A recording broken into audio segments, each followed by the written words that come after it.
Okay, so today I have Steve Harvey on my call. We're going to be talking about where he was when we first met, where he's gotten to so far in the program, why he's working with me, what he's aiming to achieve, and hopefully he can give you an insight into what it's like to work with me and here at the Executive Health Coach. So, Steve, welcome on board to today's call. Hi, Daniel. You're an exec in a pharma company, and you reached out to me because we have a mutual acquaintance, a mutual friend who was a client of mine and was a friend of yours, Rob Dando. And do you want to give everyone a bit of an idea of why it was you decided you wanted to talk to me in the beginning?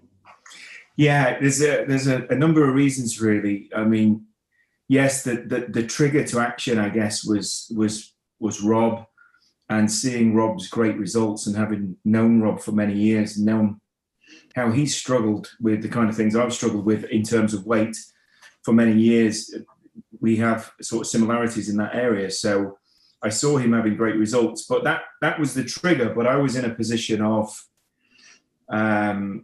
stress, of frustration, of concern and anxiety over my health. And I had been for a growing number of months. I'd gained weight over the last 2 or 3 years, following a series of injuries that led me to stop being able to do the things that I used to love doing in terms of exercise, specifically running. Yep. And I hadn't really replaced that. I got lazy. I got busy with work. I'd thrown my all into my work, and hadn't really focused on me. That took its toll. I gained 5 stone over that period, maybe slightly more. I wasn't exercising as I should. I wasn't eating healthily. I wasn't drinking healthily. And I, which lockdown probably didn't help. But I was having increasing new health issues. So I was having respiratory issues that I was going through diagnosis and tests for, which is difficult in a COVID pandemic because you can't get into a respiratory unit to get all the tests that you need and the diagnosis that you need. Yep. So that took a long time. And all the time that was going on, I was feeling worse and worse. And being overweight and unhealthy, whatever the medical condition, but with my asthma, it really wasn't helping my breathing at all. It was diagnosed with asthma in the end, but I had sort of 3 or 4 months of what is it? It could be all kinds of things. Yeah, I remember that was when we. Luckily, it took a long time. Yeah, luckily, I sort of, asthma's is what it turned out to be, and it's now reasonably under control. But me being overweight, me being unhealthy was leading to, I feel, was contributing to those things feeling worse or presenting worse in me. So I had my health concerns. I had been healthier. I'd been lighter. So I knew that I wasn't happy with where I was with my weight. I was busy. These are stressful times for everybody with a global pandemic. And for those of us in stressful jobs, of which there are many, where you're not prioritizing yourself, you're not prioritizing your health.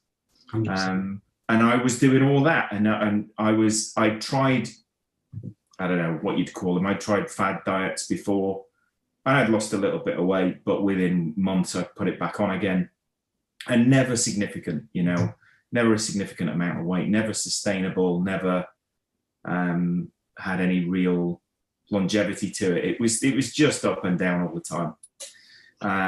So when I saw Rob's great results and I looked into the kind of things that you were doing, I thought this could be something and looks like something that would work for me, because it's not just about don't eat this and don't eat that and exercise more. It's so much more than that. And I'd been on those sort of crazy things before, you've got to cut out this and you've got to cut out that and eat only this for 6 months and you'll be great.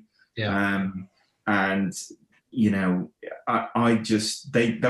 haven't worked for me before in the past. So I needed something that was more holistic, that helped me understand the root cause of why I was being or why I was like I was. You know, why had I gained the weight? You know, yeah, okay, it's obvious to say I gained the weight because I'd eaten more food, Yeah. or I'd drunk, yeah, or I'd drunk more alcohol. I hadn't done enough exercise, but it's, you know, there's always reasons behind why you've got a certain relationship with food or 100%. or anything like that. So I needed to understand that and really get to the bottom of it before I could start to move forward and change things. I'm sorry, it's a long answer, but no, it's perfect. It's really, really good. I don't want anyone to think that I told you to say that. That is a very good answer to my original question. And also, I'm smiling a lot because I always love when I hear my clients embodying some of the philosophies behind how I approach health and well-being. So when I start hearing you say what we've talked about in depth back to me fluently and understanding it, I'm like, it's working. You're really resonating with the work you're doing. And that's why, because you've been so open to change, because you've been so open to trying new and different and not being overly apprehensive. Yeah, there's been moments when I've talked about wanting to do certain things with you where you've been like, okay, never done that before, but I'll give it a go. And that's like, that's why you've managed to go from where you just described being when we met to in 7 weeks, we're currently in your 8th week. Yeah. You've lost 10 kilos in 7 weeks. Yeah. And you've lost 3 inches off of your chest and back circumference. You've lost 4 inches off around your abs and waist, and you've lost 3 inches off of your hip. Yeah. So that's, I mean, you just told me before we started recording today how you're wearing the next size down trousers for the first time in a long time. Yeah, exactly. Yeah, so I've dropped a size in trouser, and I feel like I'm just passing through. So I'll be changing down another size in a few weeks' time. It's kind of my mentality at the moment. So instead of going shopping, I've sort of been digging out any old stuff that I had.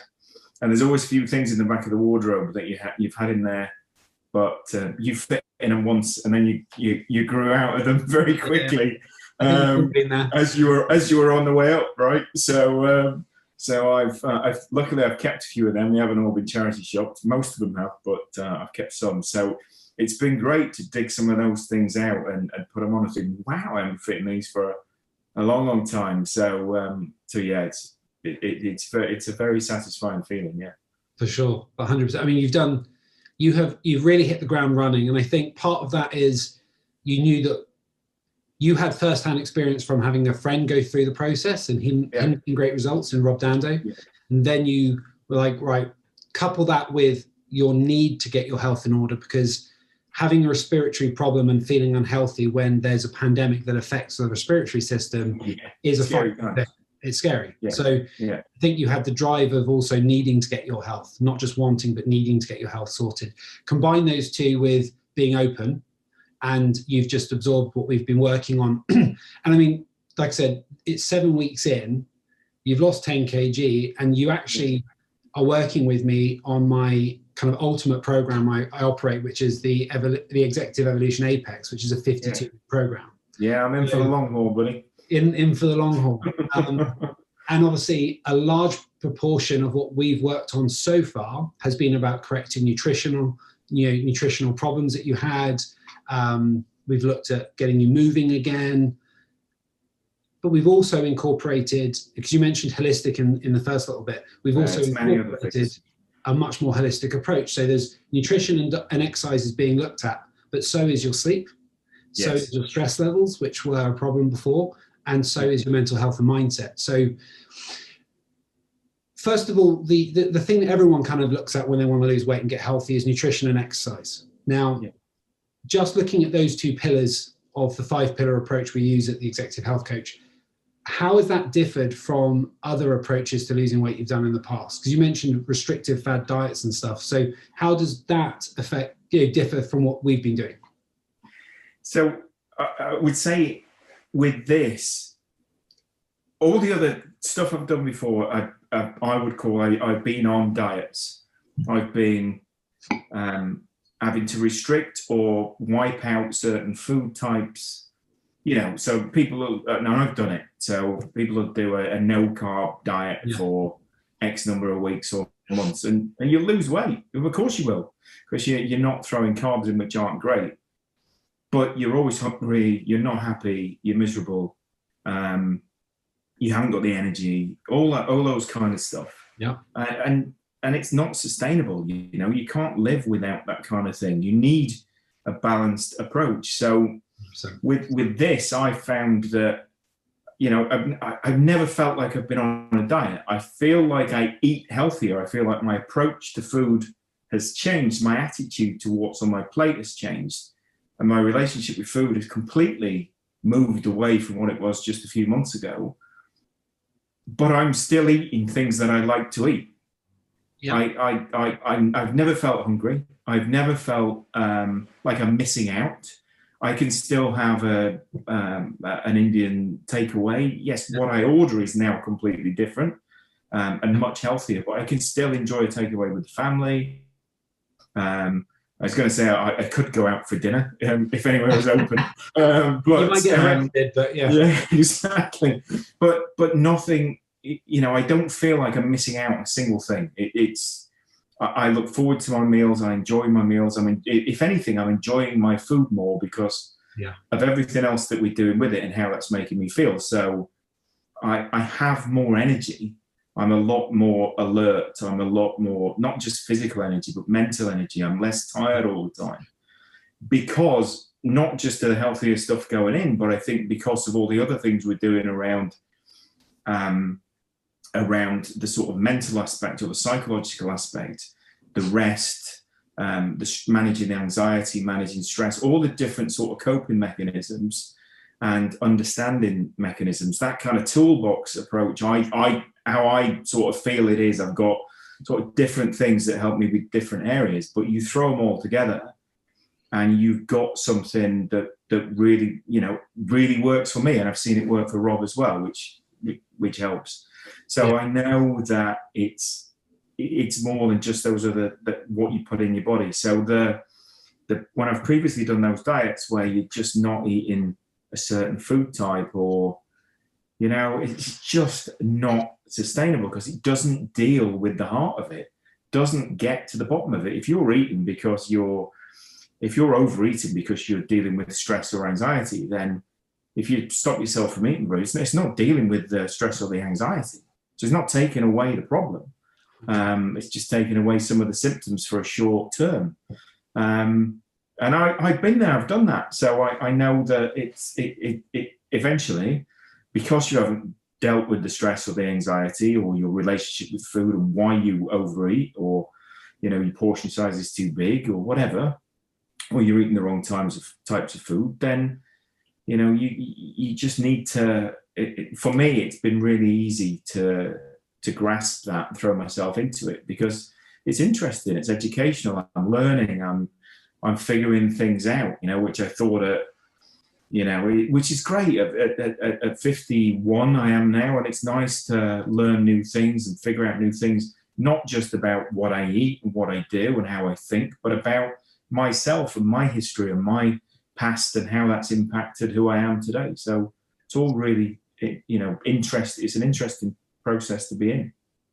I'm glad that you are finding it interesting and fun and enjoyable, because one of the things with human habit is if you don't like something, you are far less likely to do it.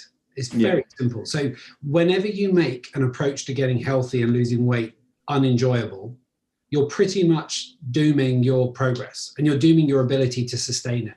Because if you do one approach to lose the weight and then go back to the old habits when you stop the diet, then the weight will come back on, because it's that old previous way of eating and behaving that gained the weight, which I think is a major problem that a lot of people have. So when you make it enjoyable, or at the very least not unenjoyable, because you don't always have to love what you do, but at the very least you have to not hate it. So if you can make it bearable or enjoyable, then your ability to sustain it, your ability to feel like you're not missing out, there's no FOMO, there's none of that nonsense, you're able to stick to the plan. But like you said, you're able to have wiggle room. The approach is 85-15. So 85% of the time we're on the script that we set and the structure. And then 15% of the time you're allowed to go off, have a curry, have some beers. and to point out the 7 week, we're talking right now near the end of January 2021. So in the middle of the third lockdown with the pandemic, but you lost the 10 kg over Christmas. Yeah, Christmas and New Year. Yeah, absolutely. It's another thing, a lot of people are like, oh, that's when it all goes to shit and the weight comes on and you feel awful. You have been able to get through the Christmas period with minimal problems, and absolutely, I can get back on it, which has been who would have thought? Who would have thought a Christmas lunch could tick all the boxes in eating well? So I was mindful of what was on my plate, but I had pretty much a normal Christmas lunch, which is pretty amazing. I enjoyed every mouthful of it. So yeah, it never felt like a strain over that period. If anything, it stopped me overindulging on the stupid stuff that you do over Christmas and New Year. And yeah, I had a few drinks and I enjoyed them, but I didn't eat all the usual crap that you throw down your mouth over that holiday period. Yeah. One thing you touched upon, which was the approach to managing, understanding your stresses, understanding why you do what you do, and that's a fundamental part of the work we do here, is taking off the focus from the surface level problems, which is overeating, drinking, not getting to bed on time, etc.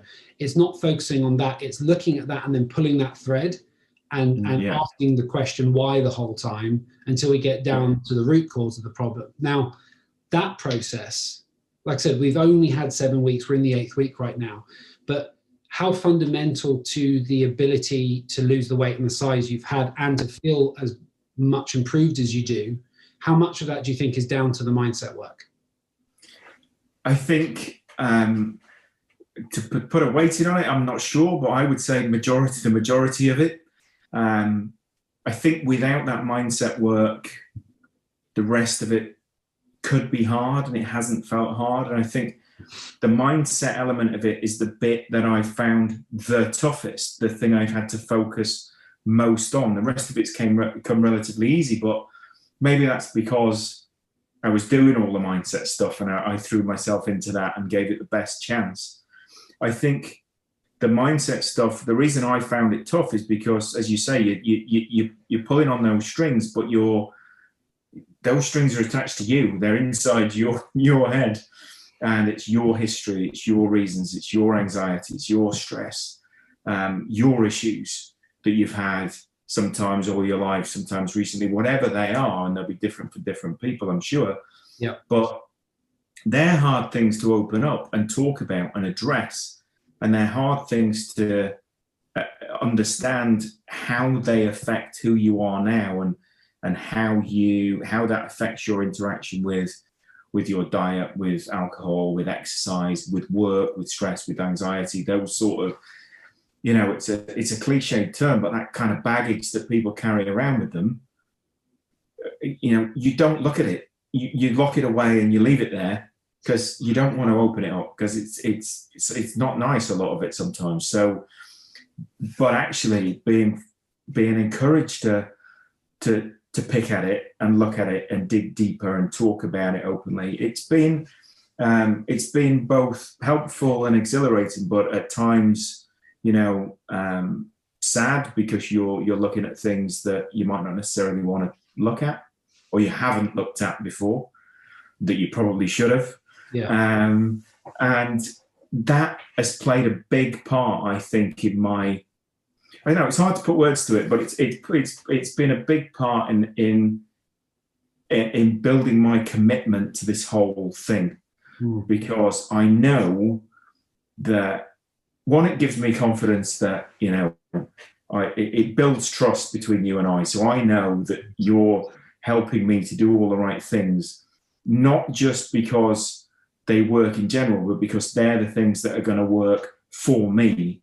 Because everybody's different. So everybody's got their reasons, everybody's got their issues, and they're not the same in every person. So I know what we're doing is very, very specific to me individually. And it's been a massive part, a big growth curve for me. Yeah. So very good point you mentioned, because I don't want to sound like I'm bashing any other approach. But when you take a cookie cutter approach to getting healthy and getting fit and try to shoehorn the individual into that program, it may work.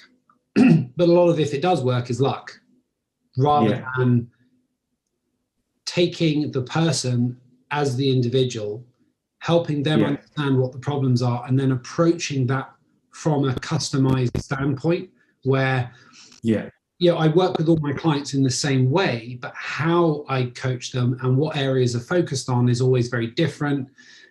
You know, we had our conversations before we signed, you signed on to work with me, and that informed how we'd start, and it helped me create a plan. But then some weeks we've had to drop the plan and be reactionary because one of the goals I set you, one of the micro goals every week I set you, bring something up that we then need to attend to and make sure we work through. And like some of the stuff we've worked on it's been weeks in the making. It's not just we have one chat and it's done. It's we talk about it, we come back to it, you go away and think about it, you do some homework on it. And I do think that's crucial to the successes that people like, clients like yourself are able to get. With all that difficult work we were just talking about doing, it's difficult to do, but how worthwhile would you say for you it's been? Because, you're 51 years today, some of the stuff's been there for decades, untouched, undealt with. So, how do you feel about getting your team? It's massively helpful, and it's I don't know, it's more than just contributing to this whole process. It's contributed to me as a person in the sort of wider meaning of it. I've opened up more with my wife, with my family. We've talked about more things that I haven't sort of put on the table for a long time, or have shielded away from people. It's quite cathartic in a way, because 100%. The only way to put it is I feel very positive about it. I'm glad I've done it. It makes me wish I'd done it a lot sooner, but because I could have had the benefits a lot sooner. But I'm grateful and I'm glad that I've done it now, and I've taken a step to do it that I hadn't taken for all those years before. So, that's, but a massively helpful part of it. I love that. And I also think you touched upon it there, we don't need to go down that rabbit hole, but when you think about your health, when you think about your weight, it's not just you that thing is affecting. No.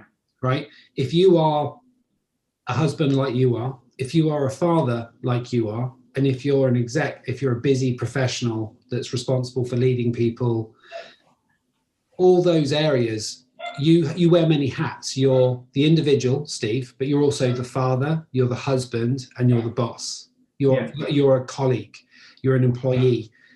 As a result of all of that, when you do this work to improve your health, to improve your well-being in general, every single avenue gets improved, doesn't it? Yeah.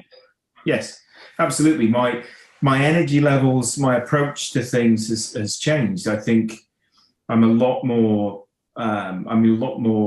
present mind, a lot more in the moment of everything that I'm doing. So I'm able to focus completely on my work when I'm focused on it.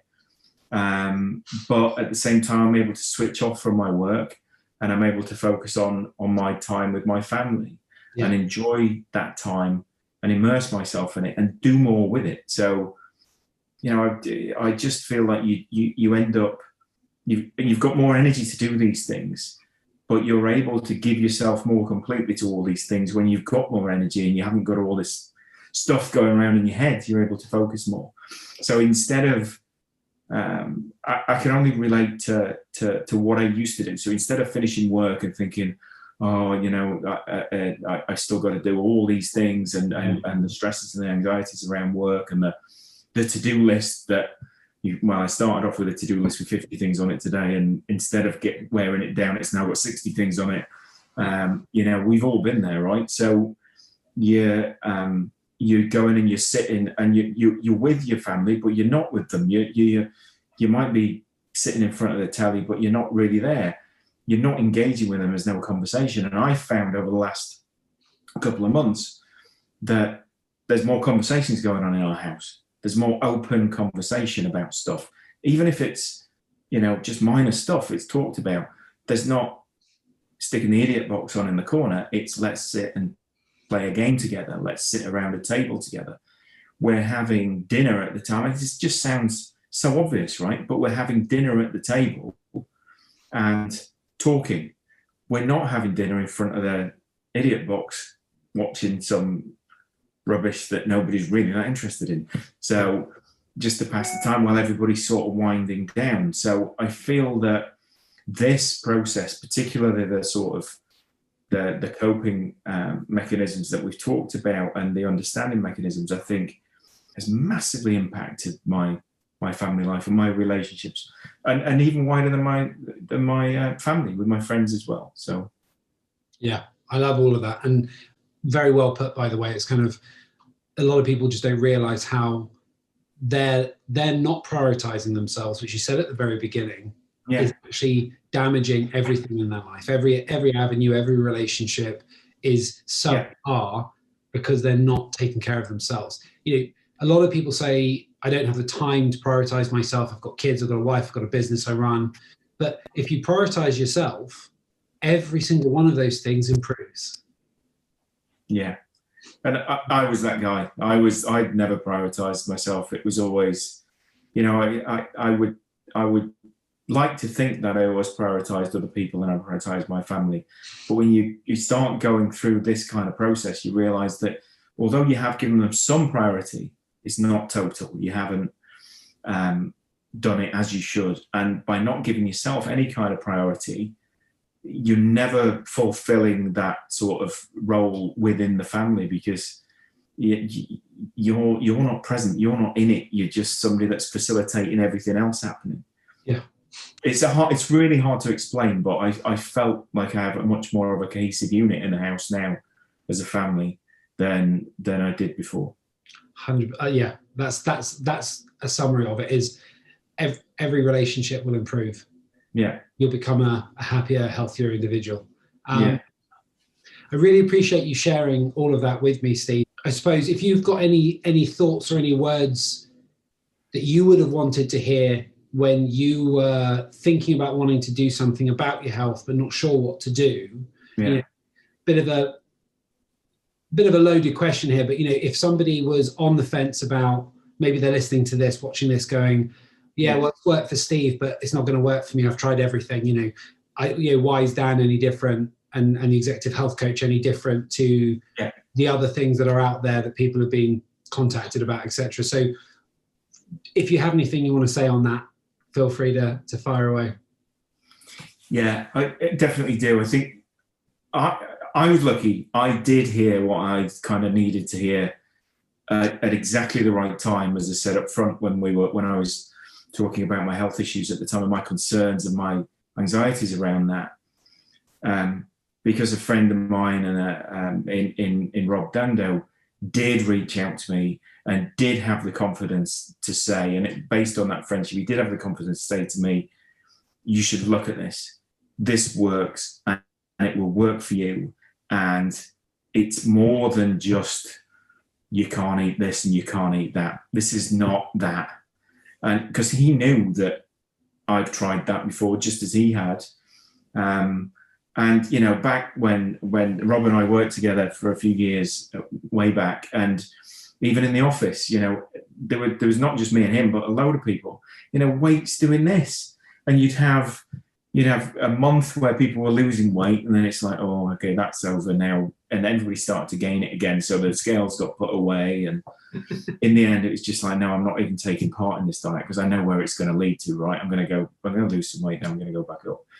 So that really, really helped me, because it touched a nerve is probably is not the right way to put it, but it hit home to me that somebody thought enough to try and help, and to try and point me in the right direction, but also that they knew me well enough to know that this actually is the kind of thing that would switch me on and would motivate me. So I think what I would say to anybody who's on the fence, if you want to go and count calories and you want to go and cut out carbs in your life and you want to sort of buy into the regime of, cut down what you eat and move more. And look, we've all heard it 1,000 times, eat less, exercise more, right? And, the reality is from my experience is it's so much more than that. Yeah. Of course, those things in isolation aren't bad things, eating less and exercising more. But if you're eating less but eating all the wrong stuff, and you're then having cravings for certain food types, and then you end up binging or whatever. If you're a person that's had a relationship with food where you're overeating, then it's just going to get worse. So actually, when you come out the other end, you'll gain more weight than you would by not touching it. So I think what I would say to them is there's more to it than just what you eat and the exercise you do. It's about getting in touch with yourself, understanding who you are and why you are like you are and what's made you that way and what you can do about it, and learning how to figure it out, learning how to cope with it, and learning how to prioritize yourself. And it's really difficult, when you are busy, when you are stressed, when you are running a business, when you are doing all these other things. And some people might be running 2 or 3 businesses. Yeah. And it's all about that. And taking the time out to just look at yourself and think, hang on a minute, am I health-wise or physically, am I where I need to be, where I should be for a longevity of life, to give myself the best chance, all that kind of stuff. And you've got to dig in. And for me, that's what I would say to those people. You've got to immerse yourself into something that's going to not just change what you eat. It's about changing who you are and your total relationship, not just with people, but with everything you do. So if you want to think big and you want to really change, truly change, then, that's what I would say to people. Then have a look at this, definitely, because it's done that for me and it's worked for me. And it's enjoyable, right? I've had great fun the whole way through it. I've never felt in need of anything. I've never felt the support I get from you, the check-ins, the regular conversations, the guidance, we work on goals together. They're things that I buy into. You're not telling me to do something that I think, oh God, I can't do that. Yeah. We have a conversation about it. I say, well, I might struggle with that. Okay, let's find a way that's going to work. So, it's a two-way street, this. And I think the more you open up and throw yourself into it and give it 100%, the more you'll get out of it. But to me, it's something that has changed a lot of my outlook on everything that I do. And that's can only be a positive thing. I can't wait, Steve, to do the final video testimonial with you after 52 weeks. So come Christmas, December 2021, do another one of these. I can't wait to see visually the change from where you are now to then, but also it'll be interesting to see just how much further along you're able to get. I'm really excited because you're doing phenomenally well. 10 kg in 7 weeks is exceptionally good. If I can get a kilo a week with people, I'm very happy. So the fact you're doing really well is phenomenal. But I think people should watch this space to see just how far you can get when you have the right support and the right guidance, but also when you put the right amount of effort in and you come into it open-minded. I think you definitely came to talk to me with my glass still has room for more in it. Right. A lot of business owners and execs believe they know everything. And I get that. I'm a business owner. I understand you've got to have confidence in yourself and faith in yourself and belief in yourself that you know enough. But if you are struggling with your weight and your health and stress, you clearly don't know enough. And that's not even critical. That's just me stating an obvious fact. Fact, yeah. So if you are in that position, be open to new things. Yeah. Look, I'm so glad that you were able to jump on the call with me today, Stephen, and have this chat with me. And I think I know that there's going to be people who watch this that this will resonate with, and hopefully it's enough to prompt them into, whether it's with me or not, but it's enough to prompt them to take their help seriously. Yeah, I hope so. And you know, this is not something I usually do. I'm not. I mean, you've known me for a while now. I'm relatively sort of shy. I don't broadcast myself on social media or anything like that. So I think, you know, if it does motivate people even to find out more and ask questions, you know, whether they want to contact you, whether they want to contact me, or whether they want to contact Rob, who we mentioned through this conversation, or anybody else that's been on it to find out more, then, you know, I'm happy to answer any questions on a personal level. I know you are on a business level. So yeah, have a look. Can only help. Thanks, mate. Really appreciate that. No, you're welcome. Anytime.